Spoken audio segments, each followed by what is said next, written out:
You can't make this stuff up, man. Earlier today, I dropped a video praising Duncan Robinson, and I said I'm reluctant to do so because every time I give him some praise, he's completely ass after that. And he was tonight. He was 1 for 10 from 3, 5 of 15 from the field. He was terrible, and now I understand why the Atlanta Hawks broadcasters were roasting him so much all game. Bro, they hate Duncan Robinson. Listen. I'm surprised Adebayo passed the ball. Oh, come on, blow the whistle. Robinson can't play defense. He just holds, he grabs. Shout out Kenny Beecham. Y'all know King of the Fourth Quarter. He posted that on the internet, and apparently they were doing that all game, just making fun of Duncan Robinson, which rightfully so this game. But I'm kind of only kidding. I don't think Duncan was terrible or as bad as the stats look tonight, and I do think he will bounce back. I just think it was a bad game. But let's not talk about that. Let's talk about who I really didn't account for, which was Jaime Jaquez Jr. Then why don't I start testing it out with a little Kamehameha? Jaquez Jr.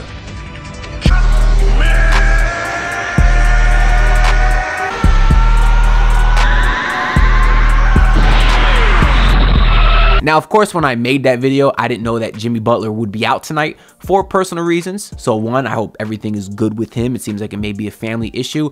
Hopefully it's not too bad because they did say he's questionable to play tomorrow, Sunday versus Spurs. So we hope everything is all right with him. But with him being out, we did get the Duncan Robinson start, who obviously replaced Tyler Herro, and then Jaime Jaquez Jr. got the nod, who had a career high 20 points. He was not just scoring. I mean, he was diming out there. Only had 4 assists, but had some really nice playmaking out there, and had some hockey assists. I felt like the offense was moving very well with him out there. And I sent a text earlier in the game when Bam Adebayo was going off, and trust me, we're gonna get to Bam. I said, all the Heat have to do is stop Jaime Jaquez from taking threes, and they're going to win the championship. And about 30 seconds after I sent that text, Jaime Jaquez absolutely obliterated Bojan Bogdanovic and drilled the 3, made the man touch earth. It was beautiful to see. Rest in peace, Bojan Bogdanovic, who is the second guy who we almost saw die today because Kevin Love almost got killed by Kyle Lowry. But I'm glad Kevin Love's okay too. It was nice to see him get some run, and he looked well in the little bit of minutes he played. I guess he only finished with 13 minutes on the night, but that's 7 points, 4 boards, a couple of beautiful outlet passes, and everything was just working really nice for the Heat today, especially when you're getting crazy plays like this, starting with the Kevin Love outlet, going over to Jay Rich, who was also a great bounce back game today for him. He had 16 points and he shot 6 of 7 from the field. So it was really nice to see Jay Rich step up with Tyler Herro going out. And we were wondering, with Tyler Herro out, who would make up for the offense. Obviously, I speculated Duncan Robinson. That was not the case at all. So maybe, excuse me, it doesn't look like you're subscribed yet. Can you go ahead and fix that for me? No, but for real, liking the video, sharing, subscribing, doing all that good stuff, it really does help me out a lot. So I greatly appreciate it. Now let's get back to the video. I really don't know ball, but we did get a little bit from Josh Richardson. We got a lot from Jaime Jaquez, but the main scoring load came from Bam Adebayo, who, my God, has he taken such a big jump this season, right? He is really the main reason at this point why, as a Heat fan, I am excited to watch games, considering they have the same roster for like the last 5 years now. He is what's keeping it exciting and kind of stopping it from getting stale, right? Because I think all Heat fans can agree that last year we saw another jump from Bam Adebayo, which is expected. He's still a young guy. What's he, like 26 years old? But a lot of Heat fans were wondering if that was the ceiling. But the answer is definitively no. He's taking another clear jump this season. He's up to a boost in points per game. He's probably going to be around 23 points a night after this game. But even the way that he's getting his points, he had a very early in the game, back down Clint Capella, a guy that he struggled against historically for a long time now, and then did one dribble step back post fade on Capella. I sent my boy Khalil a text too, and I said, did Bam just post up Capella, then do a one-legged step back? And before I could even hit send, Bam did it again, and then he did it again the very next play. So he was absolutely cooking Capella, doing it in all different ways, and it was just beautiful to see.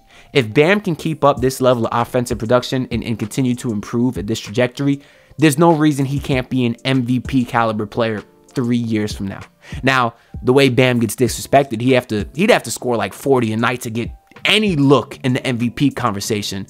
But I still think that's deserving because he is the best defender in the NBA. Not even close. We saw him dominate the last 2 DPOYs when he put 30 on Memphis' head. So we know Bam's the best defender in the NBA. And he dominated AD, who's in the running to win it this year. And I'm not going to get started on Rudy Gobert. I've talked about Rudy Gobert enough. I'm thinking about getting into it. I'm not going to get into it. So we know Bam's the best defender in the NBA, and if he's scoring 23 points a night, maybe that's all the way up to 24, 25 in a couple years, there's no reason that he shouldn't be the MVP of this league, or at least in the conversations, which if that's the case, my God, this Heat team will be very, very scary. Him and Donovan Mitchell are going to be running the league for a long time, and I'm excited to hear. But let's not talk about Mitchell. They got a lot of good things going with this current team here. I don't really want to talk trash about Jimmy Butler, even though I saw a lot of it online. There is a, believe it or not, if y'all aren't aware, there is a hashtag trade Jimmy agenda. Some of the packages I've seen have been for like to the Kings for some of those young guys like Keegan Murray or Malik Monk. Last year, there was a package a lot of Heat fans wanted of getting Jamal Murray over here and sending Jimmy over to Denver. But obviously now that we know that Denver core can win a ring, we won't see something like that happen. I've heard talks of even sending Jimmy for like Jaren Jackson Jr. or Desmond Bane, something like that. All those talks are, I don't want to say stupid, because with how poor the Heat were in the regular season last year, they seemed pretty hopeless. So I understood maybe some people questioning it at the time. Not that that's something I would have ever done, but it is pointless from the aspect of the Heat would never, ever trade Jimmy Butler ever in a million years. So I just want to make that clear, and I don't want to spend any more time talking about that. But I do want to look through some of my notes here and the rest of this roster and kind of these stats and kind of get into a little bit of what we saw tonight. So we talked about Jaime Jaquez Jr. with the 20 points. He hit a couple threes tonight, even hit a big one at the end of the second quarter or something like that.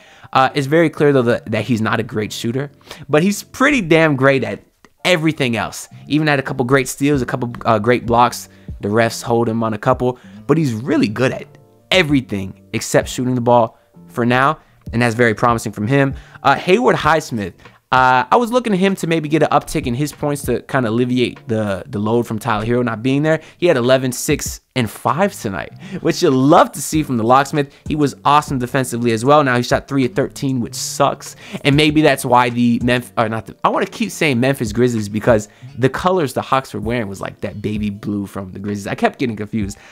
Maybe that's why the Hawks and that ugly ass Quinn Snyder, Timothy Chalamet fraud wanted to do Hacka Highsmith or Hacka Hayward. I've seen both because I guarantee you they just have no idea who Highsmith is, and they're basing his shooting prowess off of tonight's game, in which he didn't shoot the ball great, but that was a dumb strategy. They hacked him like twice. He went like 3 or 4, and then the Hawks stopped. Now, I did see that Highsmith is actually shooting 46% from the free throw line in his career, which I thought was crazy. But of course, that's on very, very low volume, so it doesn't mean too much there. We talked about Bam Adebayo. I love to see it. 17 boards for him also. Eric Reese said this is the most rebounds he's had in a 3-game stretch ever. He's up to like 50 or something crazy like that. Duncan Robinson, we talked about. He wasn't great. And I should mention Kyle Lowry. 17 points, a guy that I've gave a lot of crap to. He was very well tonight. I don't think you're going to see this consistently. I know you won't see this consistently, but I did say a couple videos ago when Lowry did ball out, you would never get 17 from Lowry again, and you got it. I think that might have actually been last game. And I'll talk about Drew Smith a little bit because the only other guy that we didn't talk about was Jamal Cain, who played 24 seconds. I don't know what that was about. But Drew Smith, you were all right tonight. And I want to give you that credit because there may never be another game this year where I can say that. He was 4-8 from the field, 9 points, 2 rebounds, 2 assists, 3 steals, and a block. And he did kind of everything that you're looking out there for the young backup point guard that's gonna have to get some run. But that's really all I gotta say about this game. Of course, the Heat have a matchup versus the Spurs tomorrow, and Victor Wembanyama, who dominated us in the preseason and is obviously off to a very great start this season. It will be difficult if Jimmy Butler is not there, but I first and foremost hope everything is good with him still, like always, because I'm hoping this isn't a case with the Heat where they're missing 2 of the main guys. You get kind of the young guys to get hot and stuff just for 1 game. The reason I'd be hopeful that they can play well again is because Bam Adebayo balled out, which is exactly what you wanted to see in this game. Some people are saying he's the Heat's best player. I don't think so. In the regular season, sure, but I know playoff time, Jimmy's still kind of the guy. But if you get dominant Bam, they have a chance tomorrow. It's a win they need to get because, as I was saying earlier today, I don't want to dig a giant hole like they did last season. They got to 500 early. I wanted to get over 500. They're there now at 5-4. Which is the same record as the Milwaukee Bucks, by the way. So do with that information what you will. But I'd like to keep building upon that, and they can get 2 wins above 500 with the win tomorrow. But that's really all I got to say. So let me know what y'all think down below. Do you think the Heat will continue to step up with Tyler Herro out? Are you a little annoyed that Jimmy Butler has taken a lackadaisical approach to start the season? Let me know down below, and I'll see y'all next time. Peace out. Look, pull up in your city, tryna get that dead face. Do it on my own, I don't need no dead weight. Had to kill him off, yeah, I need a head space. You know this homegrown bitch don't offend me.